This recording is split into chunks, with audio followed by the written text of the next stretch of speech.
नमस्कार दोस्तों, एक बार फिर से आप सभी को हार्दिक स्वागत और हार्दिक अभिनंदन है। आज की वीडियो में आप लोगों को एक बहुत ही पौराणिक कथा सुनाने जा रहा हूं।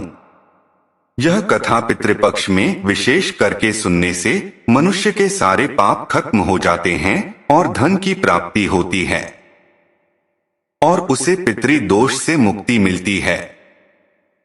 सभी कर्ज भी उतर जाते हैं।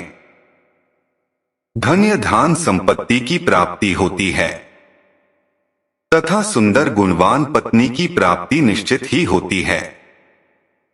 संतानहीन को संतान प्राप्त करने वाली यह कथा बहुत ही महान है। पितृपक्ष के दौरान इस कथा का श्रवण प्रत्येक मनुष्य को करना चाहिए। इसका श्रवण करने से पितृदेव प्रसन्न होते हैं और वरदान देते हैं। तो चलिए आपको सुनाते हैं पितृपक्ष की कथा। पितृपक्ष की पौराणिक कथा के अनुसार जोगे तथा भोगे दो भाई थे। दोनों अलग अलग रहते थे। जोगे धनी था और भोगे निर्धन। दोनों में परस्पर बड़ा प्रेम था। जोगे की पत्नी को धन का अभिमान था, किंतु भोगे की पत्नी बड़ी सरल हृदय थी।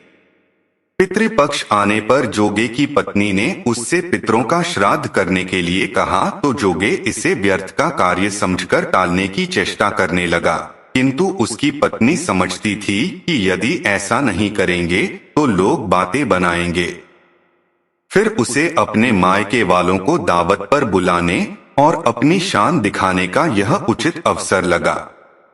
आठ वह बोली, आप शायद मेरी परेशानी की वजह से ऐसा कह रहे हैं, किंतु इसमें मुझे कोई परेशानी नहीं होगी। मैं भोगे की पत्नी को बुला लूंगी, दोनों मिलकर सारा काम कर लेंगी। फिर उसने जोगे को अपने पीहर न्योता देने के लिए भेज दिया।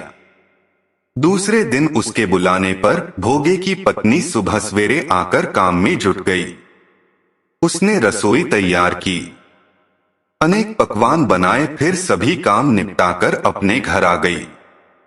आखिर उसे भी तो पितरों का श्राद्ध तर्पण करना था। इस अवसर पर न जोगे की पत्नी ने उसे रोका न वह रुकी। शीघ्र ही दोपहर हो गई। पितर भूमि पर उतरे। जोगे भोगे के पितर पहले जोगे के यहाँ गए तो क्या देखते हैं कि उसके ससुराल वाले वहां भोजन पर जुटे हुए हैं। निराश होकर वे भोगे के यहाँ गए। वहां क्या था? मात्र पितरों के नाम पर अगियारी दे दी गई थी। पितरों ने उसकी राख चाटी और भूखे ही नदी के तट पर जा पहुंचे।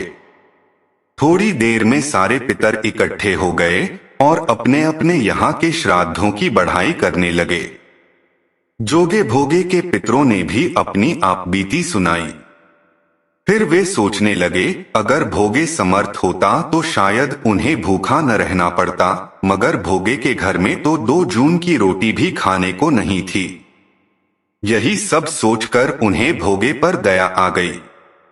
अचानक वे नाच नाच कर गाने लगे, भोगे के घर धन हो जाए, भोगे के घर धन हो जाए। सांझ होने को हुई। भोगे के बच्चों को कुछ भी खाने को नहीं मिला था। उन्होंने मां से कहा, भूख लगी है। तब उन्हें टालने की गरज से भोगे की पत्नी ने कहा, जाओ, आंगन में हौदी औंधी रखी है, उसे जाकर खोल लो और जो कुछ मिले बांटकर खा लेना। बच्चे वहां पहुंचे तो क्या देखते हैं कि हौदी मोहरों से भरी पड़ी है। वे दौड़े दौड़े मां के पास पहुंचे और उसे सारी बातें बताईं। आंगन में आकर भोगे की पत्नी ने यह सब कुछ देखा तो वह भी हैरान रह गई। इस प्रकार भोगे भी धनी हो गया, मगर धन पाकर वह घमंडी नहीं हुआ। दूसरे साल का पितृपक्ष आया। श्राद्ध के दिन भोगे की स्त्री ने 56 प्रकार के व्यंजन बनाए। ब्राह्मणों को बुलाकर श्राद्ध किया, भोजन कराया, दक्षिणा दी। जेठ जेठानी को सोने चांदी के बर्तनों में भोजन कराया। इससे पितर बड़े प्रसन्न तथा तृप्त हुए।